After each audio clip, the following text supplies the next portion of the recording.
जय हिंद फ्रेंड्स, मैं सुनील यादव आप सभी का स्वागत करता हूं। दोस्तों, आज आप लोगों को एक ऐसी मोटिवेशनली वीडियो लेके आए हैं कि हम जिस देश में रह रहे हैं, इस देश में एक ऐसे शख्स हुए हैं जिनके बारे में अगर आप सुनेंगे, जानेंगे तो एक नई ऊर्जा आएगी।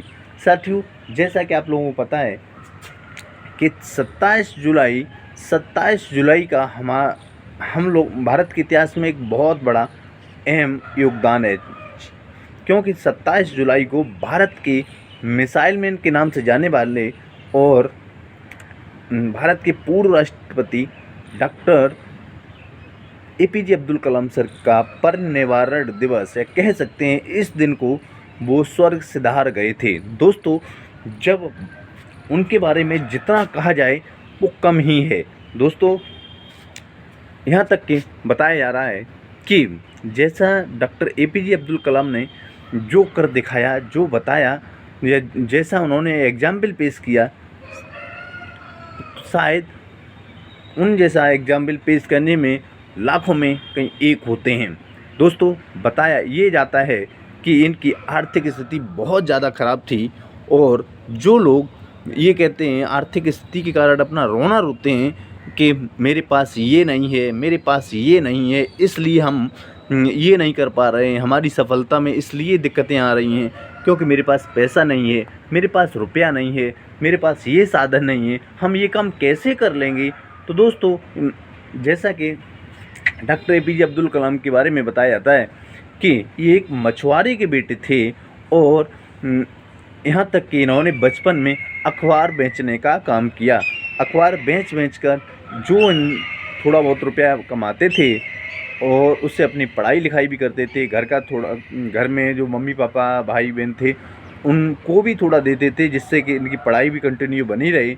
और दोस्तों, जब देश में अखबार बेचने वाला देश का राष्ट्रपति बन सकता है अपनी कठोर मेहनत के कारण, तो आप क्या नहीं कर सकते। दोस्तों, आपने एक बात और देखी होगी कि हम लोगों की इस बात से बहुत बड़ी सीख लेनी चाहिए। आखिर में हम लोगों के पास इतनी बड़ी तो दिक्कतें नहीं हैं कि हम लोग ये कह दें कि अरे हमारे पास ये नहीं है, हमारे पास ये नहीं है। और अगर आपके पास बहुत बड़ी कोई समस्या है, बहुत बड़ा कोई प्रॉब्लम है, तो ज़रूर आप कोई छोटा छोटा काम करके थोड़ी बहुत अपनी अर्निंग कर सकते हैं, और अपना जो आपका एम है, जो आपका टारगेट है, जो आपका उद्देश्य है, उस उद्देश्य को पाने के लिए जी जान लगा दीजिए साथियों। और हम लोगों को हिम्मत नहीं हारनी है। अगर किसी एक काम में सफलता नहीं मिलती है तो हमें ये नहीं करना है कि नहीं, अब हमारी लाइफ बर्बाद हो गई, अब कुछ नहीं रहा, अब हमारे पास कुछ है ही नहीं, अब हम क्या करेंगे, अब हम जी नहीं सकते, अब हम सुसाइड कर लेंगे। तो हमें ऐसा बिल्कुल नहीं साथियों सोचना है। रीज़न ये है कि यही डॉक्टर एपीजे अब्दुल कलाम के बारे में एक और कहानी बताई जाती है कि डॉक्टर एपीजे अब्दुल कलाम का बचपन में एयरफोर्स में जाने का सपना था। दोस्तों, जब ये एयरफोर्स में जाने का ये सपना था तो बहुत जी जान से ये एयरफोर्स की तैयारी कर रहे थे। और हुआ ये कि जब इन्होंने एग्ज़ाम वगैरह दिया और एंड में ये एग्ज़ाम से बाहर हो गए, कह सकते हैं अंतिम स्टेज पे आके इनका सिलेक्शन नहीं हो पाया। काफ़ी मेहनत की थी इन्होंने, और जब इनका अंतिम में सिलेक्शन नहीं हुआ तो ये बहुत ज़्यादा डिप्रेशन में चले गए, और तमाम गलत बातें मन में आने लगीं कि अब क्या हम जी के करेंगे, अब कैसे समाज में मुंह दिखाएंगे, कैसे हम अपने सपने पूरे करेंगे। लेकिन साथियों, खुदा को कुछ और ही मंजूर था इनके लिए।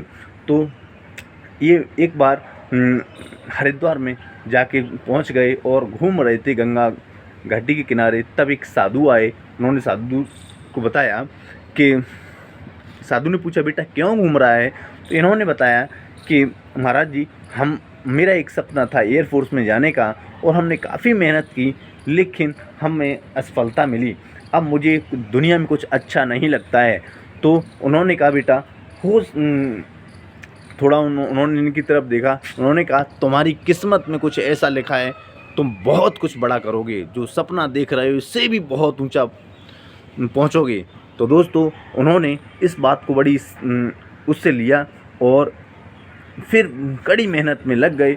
और दोस्तों, वही यूएस एयरफोर्स में एक सैनिक या जवान या एक पायलट बनने के लिए वो कोशिश कर रहे थे, भारत की तीनों सेनाओं के सुप्रीम कमांडर या कह सकते हैं भारत के राष्ट्रपति पद तक पहुँचे।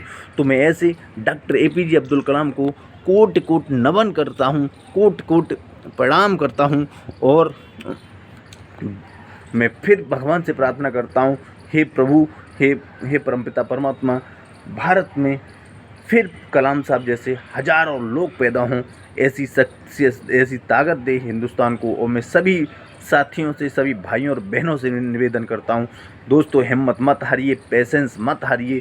किस्मत कब पलटा ले जाए कोई नहीं जानता है, इसलिए पूरे डेडिकेशन के साथ, पूरी हिम्मत के साथ लगे रहिए। लक्ष्य कोई बड़ा नहीं, जीता वो जो डरा नहीं। हम लोगों को आज से अपनी पूरी तो सबसे पहले इस कहानी से ये सीख मिलती है कि अगर आप मन में ठान लें तो उस काम में लगे रहिए। सफलता एक दिन में नहीं, लेकिन एक दिन ज़रूर मिलती है। दोस्तों ऐसी तमाम कहानियों के लिए बने रहिए आप अपने इसी YouTube channel M with Sunil पर। जय हिंद, जय भारत, जय संविधान, जय समाजवाद।